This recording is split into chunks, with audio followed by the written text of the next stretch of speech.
Viewer discretion is advised here as we are taking a look here of a person scaling the Chase Tower in downtown Phoenix right now. And this is all happening live right there. Bottom right, you can see there.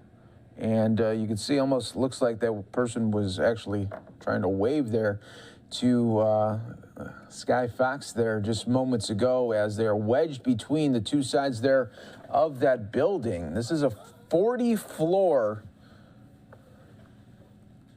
building here in downtown Phoenix. It's about 483 feet, largest building in downtown Phoenix. And as Sky Fox is able to pull away there, you can see the height. How you doing, Mason? Doing great. Thanks for having me on. Oh, absolutely. So my first question is, how, on a scale of 0 to 10, how scary is it to climb up a giant building?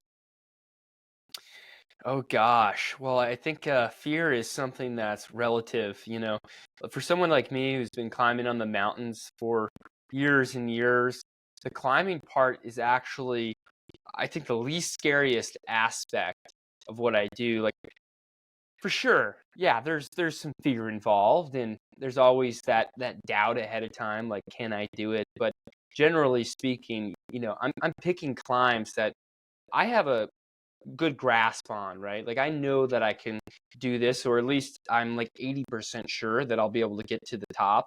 There might be that 20%, but for the most part, I'm not that scared of the climbing. It's the police. I don't like getting yelled at, believe it or not. And when you do this, the police tend to overreact. So that part, that's usually what gets me a little nervous. And then you got to get thrown in jail for the night. And the biggest fear I have before the climbs, because, I'm climbing to raise money for Let Them Live and these women in crisis pregnancy. And if the drone footage gets ruined, if something happens and the narrative goes sour and we're not able to raise that money, then the whole mission has failed. You just risk your life for nothing. And so that's mainly what I'm scared of ahead of time. I mean, my nerves get going. I've got adrenaline, and it has nothing to do with the actual climbing. I'm trying to work on ways to overcome it, believe it or not, because I'll go to the base of the mountains out here in Las Vegas. Rainbow Wall, I soloed that this winter a couple months ago, and not the original route I soloed. It's called Bird Hunter Buttress, which is like this 1,500-foot 5'9" chassis broken route. You're climbing and holds are popping off, and it's just really crumbly rock. And at the base of it, I have no feeling. It's just like another day at the office, and that's what I want, right? Because if you get out on a building and you're soloing without a rope on, and your adrenaline starts going, you start over gripping, you start climbing jittery and making mistakes, and obviously you can overcome that with strength, but it's better to climb smooth for sure. So well, first of all, were you, as like, even when you first learned how to walk, were you one of those kids that was just like climbing on everything?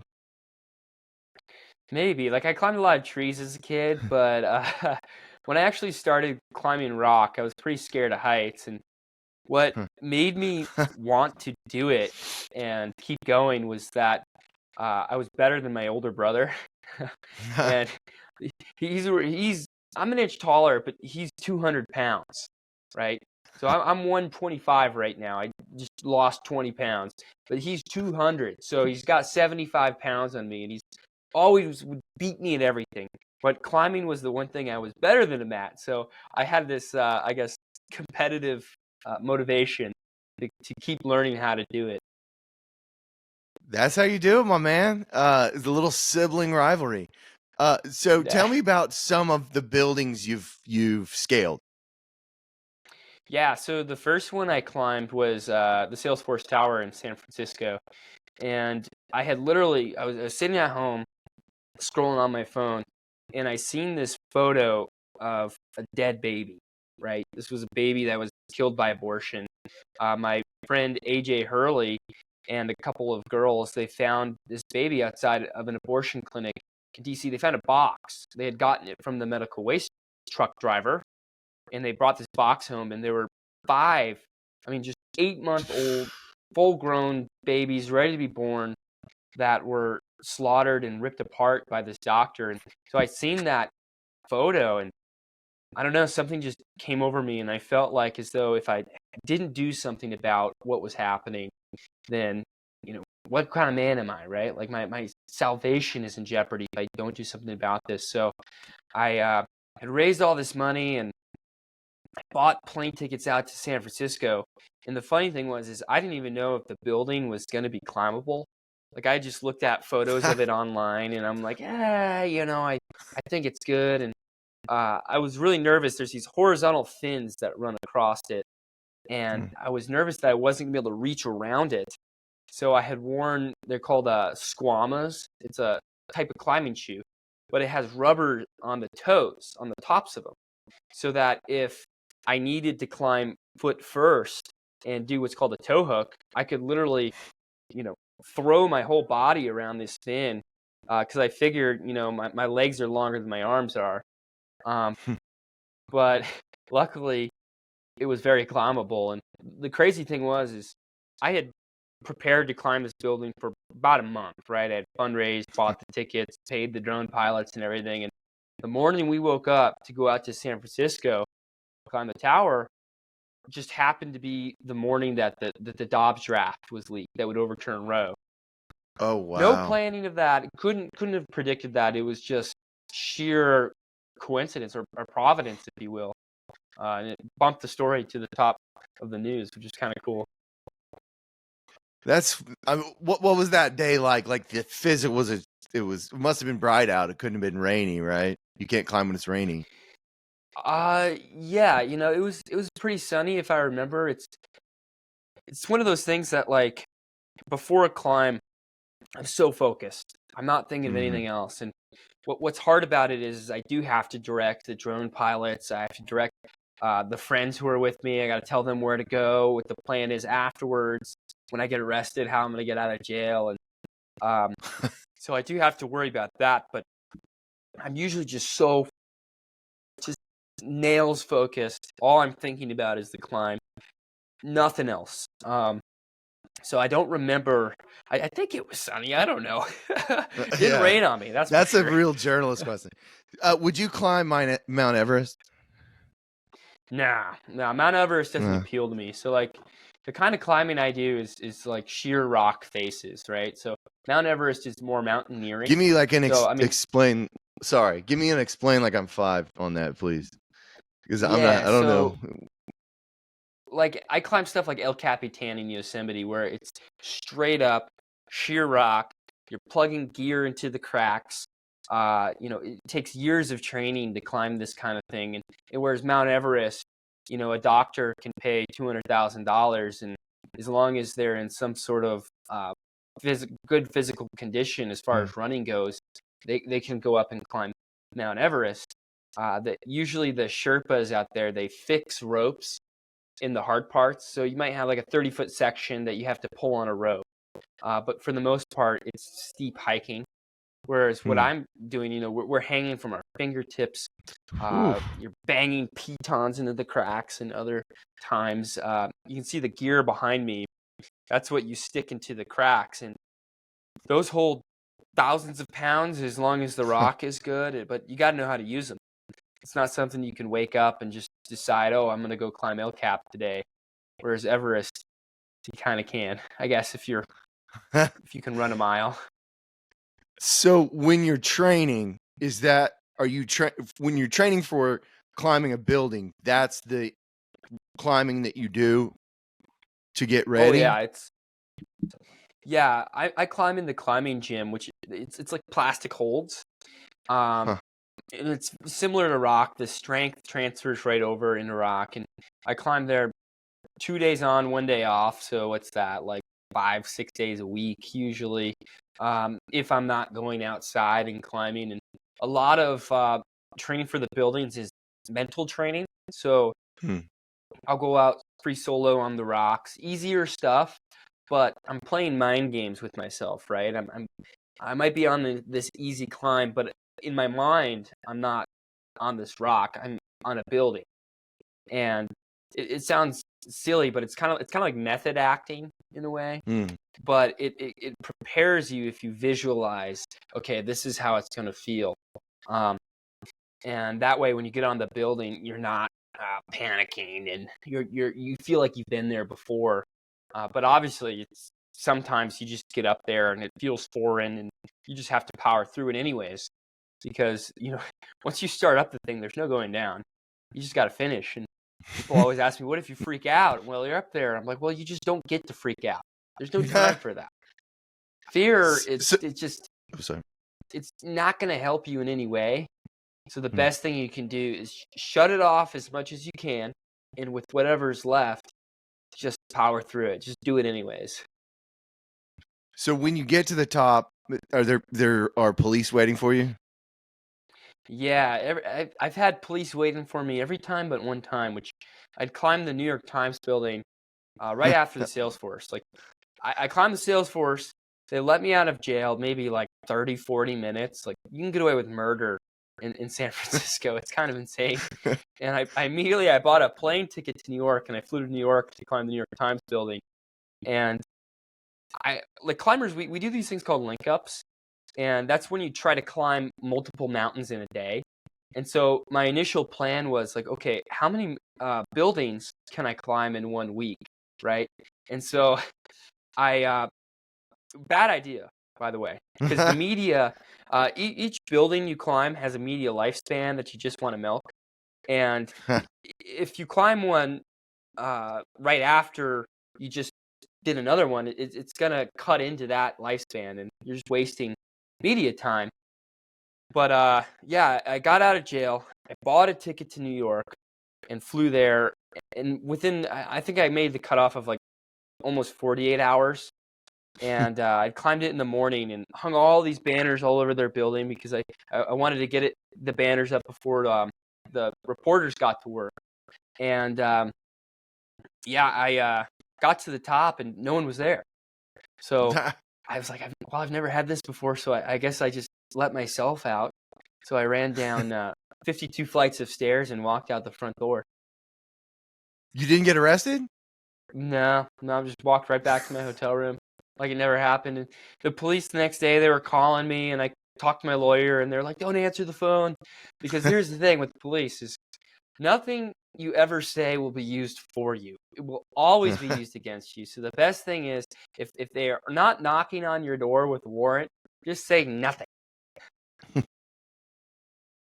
Because That's good advice, man. It wasn't a crime committed, I guess. So So tell me about how you got hooked up with Let Them Live, and like how that's kind of driven you. yeah, so Let Them Live is awesome. They are based around a statistic that 73% of abortions happen because of financial circumstances.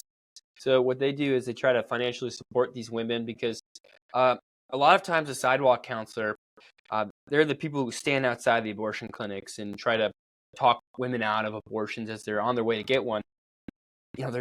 They'll plead with these people, like, please don't go in there and kill your baby, and they'll just be ignored. But sometimes all it comes down to is, what if we paid your rent? Would that help you? Would that make you want to have this baby? And so we pay these women's rent, their medical bills, really whatever they need, and we try to provide job counseling and services like that so that they're independent once they have the baby. But I just saw what they were doing and really loved it. So I had climbed, I think, like 3 or 4 buildings for them, raising money for them.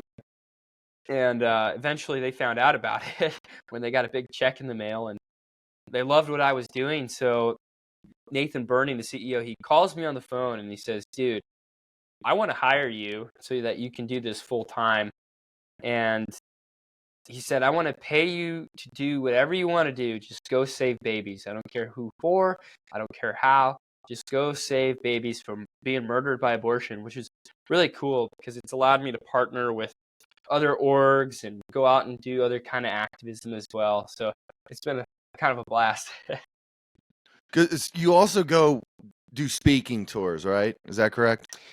Yeah. So I Or you try to speak at speak at churches? churches and Gotcha. just raise awareness that way, because a lot of people, they don't understand what's happening. Like that picture that I saw of that dead baby, there was 5 babies in that box. That was one box out of thousands that leaves abortion clinics every single day. And when we say we're pro-life, it's for one reason and one reason only. It's because abortion is murder.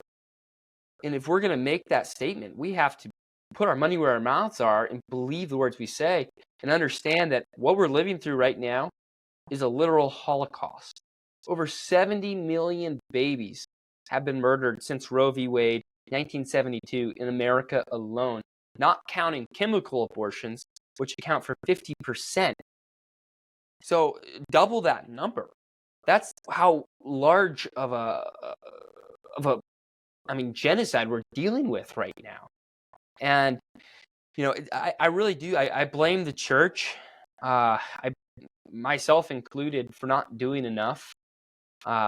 If we all just took a stand, if we all stood out and gave these children a voice, we wouldn't have this problem. Yeah, man, that's harrowing. Those are some terrifying numbers. Yeah. Tell me about what you're wearing. You got some Oh, logos Warren, going. this is yeah. So these are the new sponsors. I'm very thankful for these companies that are supporting me because, like I said, one of my fears is that we do these climbs and the media narrative goes sour, or we don't end up getting the story out there, so we don't raise enough money. And luckily, these companies have been willing to sponsor me and donate a bunch of money to the charity, which has been really cool. We've got the water, Freedom 2.0, and then Make America Gospel Again, which is my buddy's company. He makes these hats. I met him at one of the Turning Point events, and this guy, he's selling hats at this booth, and I go over to buy one, and it's the last one, so he gave me one.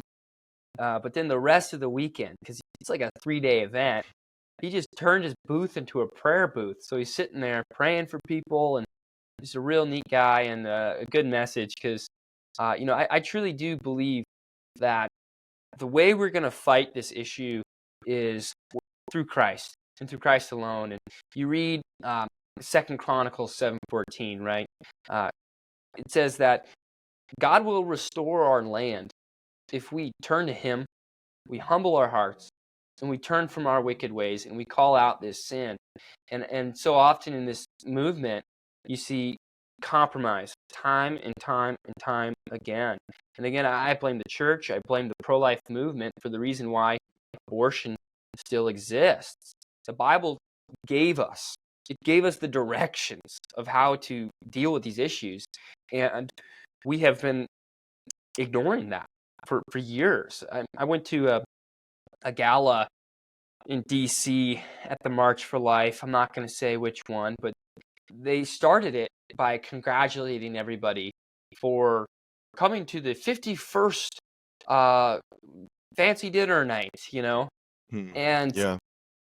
it made me sick to my stomach, because I'm like, guys, if it takes 51 of these and we still haven't even made a dent, we're doing something wrong. We got to sacrifice more. We got to, really follow God's word. But you see this trend in the pro-life movement of, making exceptions, right? Like putting out heartbeat bills and which, if one comes on the ballot, of course I'm going to vote for it. I want to save babies. But if you say abortion starts at conception, and then you put out this bill that says it starts when the heart beats, it's just inconsistent. It's not going to, we make a difference when we speak the truth, and we speak it fully and all the time. And unless we're doing that, we'll never accomplish anything. And it's funny, because when I started in this movement, I was really scared to speak the truth as far as talking about the danger of what I do. And this is just an example of how speaking the truth works in your favor. I was kind of brushing it off, right? I'm like, most of these buildings are pretty easy. I'm a really good climber, and I can handle it, which is partially true. But also, I could fall, I could die, I could slip. But the truth is, what we're fighting for is worth risking our lives over. I mean, like I said, this is a Holocaust. Over 70 million babies murdered. It'd be a shame to die of old age. It really would. So, yeah, the same sort of thing applies with the pro-life movement, because as soon as I started accepting it, as soon as I started speaking the truth and saying, no, this is worth fighting over, people wanted to talk to me. I started getting all these interviews, and my page started blowing up, and people are attracted to that. They want something to fight for. They want to see passion. They want to see this conviction, and this sort of soft, ashamed speech is it's not going to get us anywhere. And so that's why Mason, I guess the gospel. you're Important. so much. Your life is so much more together than mine was at 24. You're 24, right? Yeah. Well, congratulations, man. You're really doing a lot. I'm looking forward to watching you climb some more buildings, man. Well, thank you. Yeah, we're preparing for some right now, and hopefully, God willing, we'll be able to pull them off and save some more babies. And that's the most important thing, is just making sure that these babies are saved from being murdered. That's a great place to end. That's great. Yeah. Hey, man, that was fantastic. Let me stop it here.